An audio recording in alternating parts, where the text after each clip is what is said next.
For episode 5 of Circuit Spotlight, I've decided to talk about a course which for many of us will immediately evoke memories of older Gran Turismo games, but in a similar way to Midfield Raceway and some others as well, if you are a much more recent player, especially a younger player who maybe grew up playing GT Sport instead of like GT2 or 4 or whatever, and certainly GT7 as well, well, you won't have much of a connection to this track because of course it isn't in there anymore. For OG players though, as far back as for me for example starting in GT2, well that is where this circuit was first introduced. It was in GT2, 3 and 4, skipped over 5, it is technically hidden in the game, but not really. It's not a properly playable circuit in other words. Of course it's in Tourist Trophy as well, Gran Turismo Portable on the PSP, and then in GT6, much like Midfield Raceway, a track which I certainly believe this deserves to be up there with in terms of how iconic it is. Grand Valley, Midfield, Apricot Hill, Autumn Ring, all of these kind of really iconic, distinct Gran Turismo circuits. This one, much like Midfield, was last seen in GT6, and much like Midfield, it was a HD update, so you had changeable weather, you could finally have a nighttime race on Apricot Hill as well,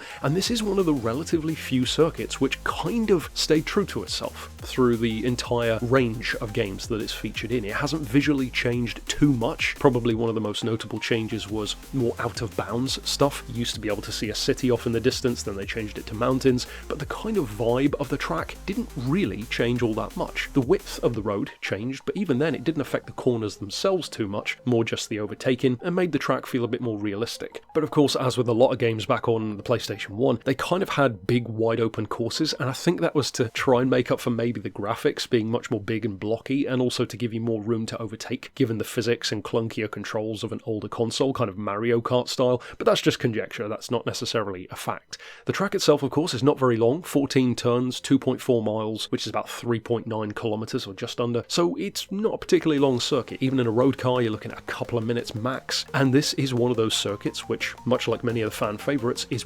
widely used through the series. It's used for license tests, special events, and racing events all the way from beginner stuff, literally all the way up to Formula GT, and for everything in between. Of course, because of the much more recent addition of weather and nighttime stuff, you don't see as much of that being used, but on the point of that changeable weather, it is a shame because it has been extensively used for endurance as well, and that would be perfect to have that. But of course in GT6, endurance racing wasn't really much of a thing, all in all. In fact, career mode wasn't really much of a thing, as we talked about in another video recently. Now, one of the funny things about this circuit, and again, I had no idea about this, we talked in the episode about, I believe it was Grand Valley, that it had a name change. In the case of that course, quite a radical name change. In the case of this one, I never realised it had a different name. It was initially, it seems to be a typo, called Palm Strip. It seems that they were trying to call it Plum Strip, which would make more sense because plum going to apricot, they're kind of keeping it in that fruit sort of vibe, so it could have had a different name. I don't think it really matters for a circuit like this, but of course it ended up being called Apricot. It's got kind of a cute charm to it, almost like a road trip adventure kind of track name. To me, this kind of does have a more kind of cheeky, charming, almost Mario Kart-ish kind of feel to it compared to even some of the other fictional tracks.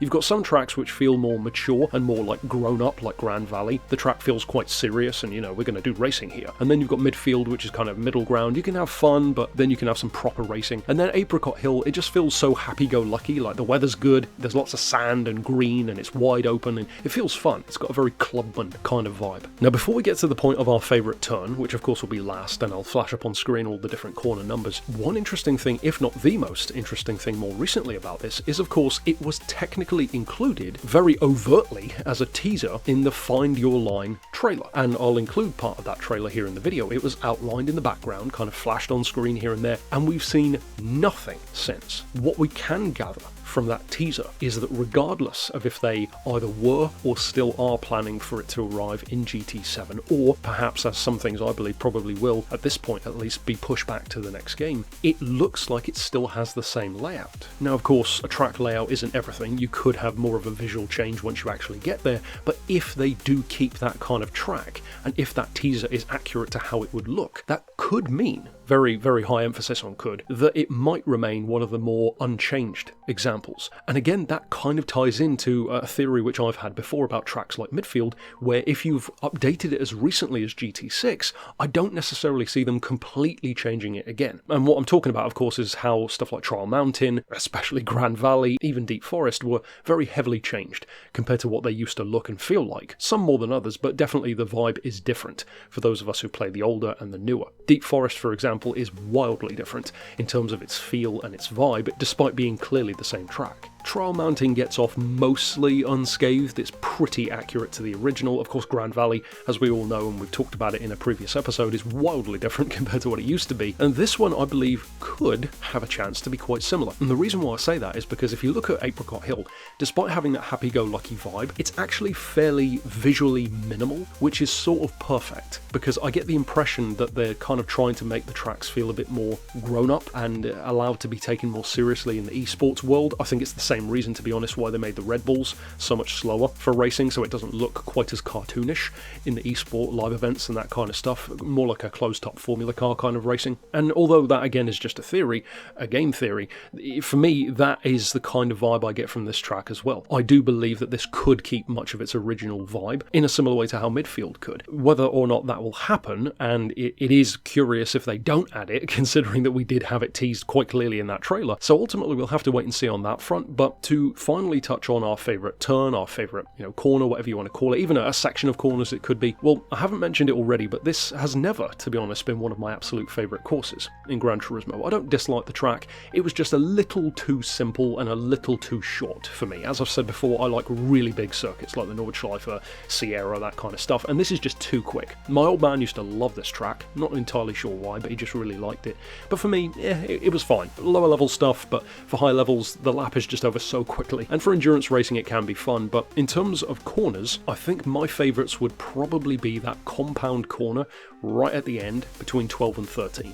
And the reason why I would say that's my favourite corner, to be honest, I don't really have any favourite corners here, but if I had to choose one, it would be those, is because if you're going up against the AI, you can either make up a whole lot of ground through that S-bend, or if you're already in the lead, you can extend that lead even more, because usually you don't have much of a time penalty, if any, even in GT6 for just clipping straight across the corner. So if you just want to cheat, you can leave the AI behind. Even if you just want to treat it as a proper corner and take the racing line, most of the time the AI doesn't take that corner as well as you will. So again, that's the part of the track where you'll make up a lot of ground or catch up a lot of ground. Maybe you pitted in and they went past you. You can make up a lot on that one kind of dual corner section of 12 and 13. That's it for my favourite turns though, and of course for this episode of Circuit Spotlight. I know for many of you OG fans, or maybe even if you started playing in GT4 or GT6, it's probably one of the circuits which at the very least you'll have driven on quite a bit, and for some of you will probably be one of your favourites. So I'd love to hear about it down below. Of course, tell me your favourite corner as well. And for the next episode,